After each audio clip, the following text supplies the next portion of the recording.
भावार्थ पृथ्वी, अंतरिक्ष तथा द्यू ये तीन लोक इस अग्नि के हैं। ये तीनों लोक खुले हुए तथा स्वतंत्र हैं। इन तीनों लोकों में अग्नि रहता है, परंतु अंतरिक्ष में इस अग्नि के साथ-साथ जल भी रहता है। बादलों में पानी के साथ-साथ बिजली के रूप में अग्नि भी रहती है। भावार्थ इस अग्नि के सब स्थान भली भांति सुरक्षित हैं। इस अग्नि का प्रकाश नेत्रों के लिए बड़ा लाभदायक है। जिस प्रकार प्रतिदिन सूर्य दर्शन करने से नेत्रों की रोशनी बढ़ती है, उसी प्रकार अग्नि को देखने से भी नेत्रों की ज्योति बढ़ती है। इसकी ज्वालाओं से सभी इंद्रियां बलवान होती हैं। भावार्थ जिस प्रकार माता बालक को उत्पन्न करती है, उसी तरह देव अग्नि को उत्पन्न करते हैं तथा उत्पन्न करने के बाद उस ज्ञानी एवं सेवा किए जाने योग्य अग्नि को आदर पूर्वक अपने घर में स्थान देते हैं तथा उसका आदर करते हैं।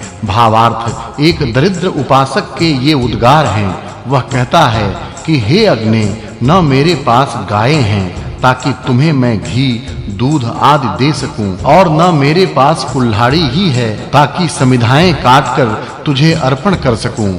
भावार्थ मानव अग्नि की जब भी उपासना करे, सदैव श्रद्धा युक्त मन से ही उसकी उपासना करे, अथवा पहले श्रद्धा से युक्त मन वाला हो तथा फिर यज्ञ का आरंभ करे। आरंभ करने के बाद उस अग्नि में श्रद्धा पूर्वक आहुति प्रदान करे। त्रयोत्तर शततम सुक्तम।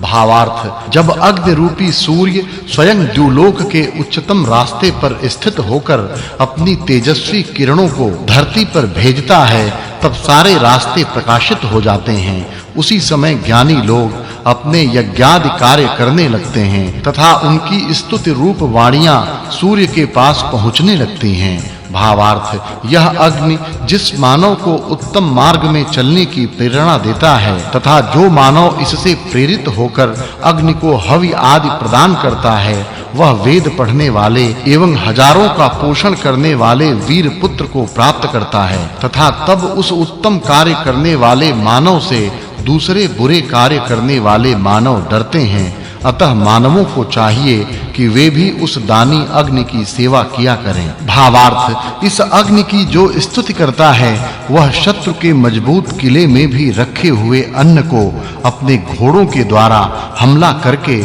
अपने अधीन कर लेता है तथा इस प्रकार वह अक्षय यश प्राप्त करता है। उसके साथ ही वह संपूर्ण श्रेष्ठ धनों को प्राप्त करता है। अतः जिस प्रकार पात्र के भर जाने पर उसमें से मधुर पदार्थ बहने लगता है, उसी प्रकार भक्त जनों के हृदय से उस अग्नि के लिए मधुर स्तोत्र निकलने लगते हैं। भावार्थ जिस तरह लोग श्रेष्ठ अश्वों को शुद्ध करते हैं, उसी तरह इस अग्नि को शुद्ध करते हैं। तब सत्य ज्ञान में यह अग्नि अत्यंत पूजित होकर उपासकों को हर प्रकार का ऐश्वर्य प्रदान करता है। भावार्थ यह अग्नि प्रियों में भी अत्यंत प्रिय तथा पूज्य एवं संपूर्ण जगत का नियामक है। इस अग्नि की यदि सच्चे मन से प्रार्थना की जाए, तो वह उत्तम बुद्धि तथा अनेक प्रकार के ऐश्वर्य प्रदान करता है। भावार्थ जो अत्यधिक मेहनत करके धन जीतता है, उसी की पूजा होती है।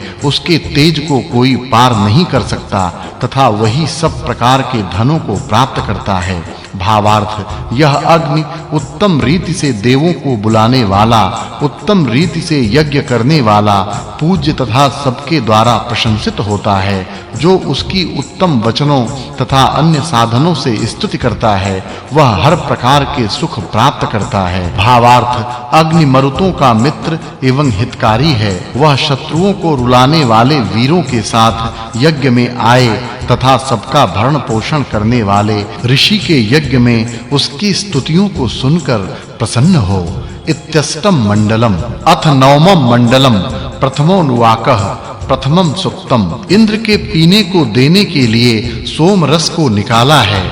वह तू हे सोम रस स्वाद युक्त और हर्ष बढ़ाने वाली धारा से बहता रह। सोमवल्ली कूटकर उससे रस निकालते हैं और उस रस को इंद्र देवता के लिए यज्ञ में समर्पित करते हैं। राक्षसों का संहार करने वाला और सबको देखने वाला यह सोम लोहे के खीलों से मजबूत बनाए स्थान पर द्रोण कलश में बैठता है। अर्थ भरपूर धन देने वाला तू हो और महान एवं शत्रु का नाश करने वाला तू हो। धनवान शत्रु के धन हमें दो। अर्थ बड़े देवों के यज्ञ के पास अन्न के साथ पहुंचो और बल एवं अन्न हमें देवो।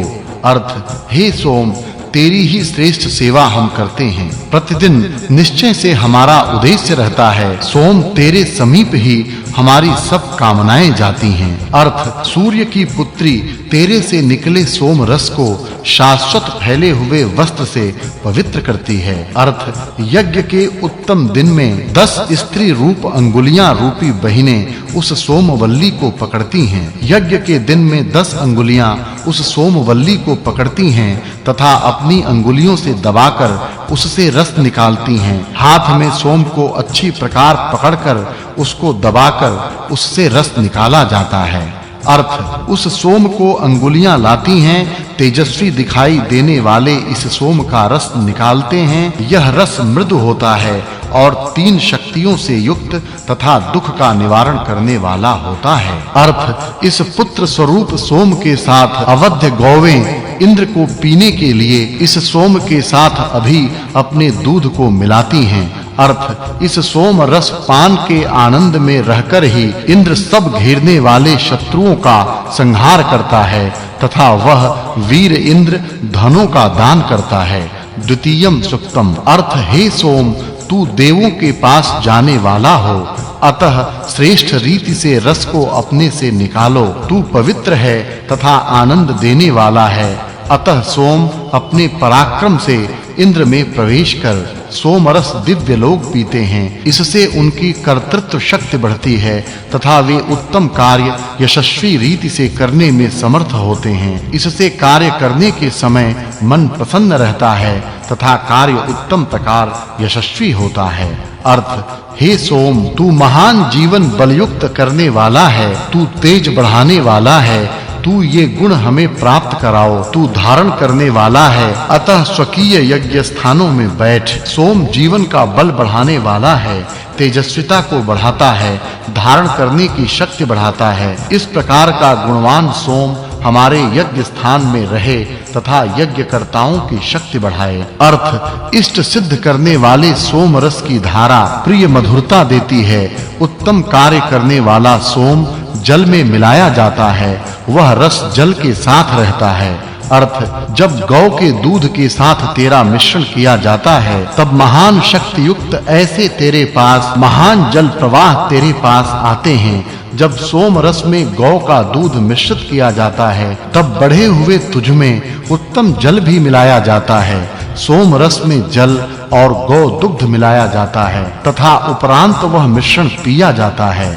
अर्थ समुद्र की भांति जल में दिव्य भाव को धारण करने वाला सुस्थिर रहने वाला सोम जल के साथ मिश्रित किया जाता है। यह सोम रस पवित्र छाननी में से हमारे पास आता है।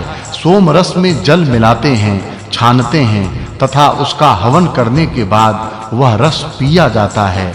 अर्थ बल बढ़ाने वाला, दुखों को दूर करने वाला, बड़े मित्र की भांति दर्शन करने योग्य सोम शब्द करता है तथा सूर्य की भांति प्रकाशता है। अर्थ हे सोम तेरे स्तोत्र बल से सत्कार्य करने की प्रेरणा देते हैं तथा शुद्धता करते हैं, जिनसे तू आनंद प्राप्त करने की प्रेरणा देता है। अर्थ हे सोम तेरी प्रशंसाएं बड़ी व्यापक हैं, तू लोगों को सत्कार्य करने की प्रेरणा देने की कामना करता है। उस तुझको हम उत्साह देने के लिए प्रार्थना करते हैं।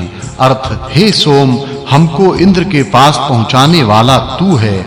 मीठे सोम रस की धारा से हमें पवित्र कर, जिस प्रकार वृष्टि करने वाला पर्जन्य पवित्रता करता है। हे सोम तू यज्ञ का पहला आधार है, ऐसा तू गौवें देने वाला, पुत्र या मनुष्य देने वाला, घोड़े देने वाला और अन्न देने वाला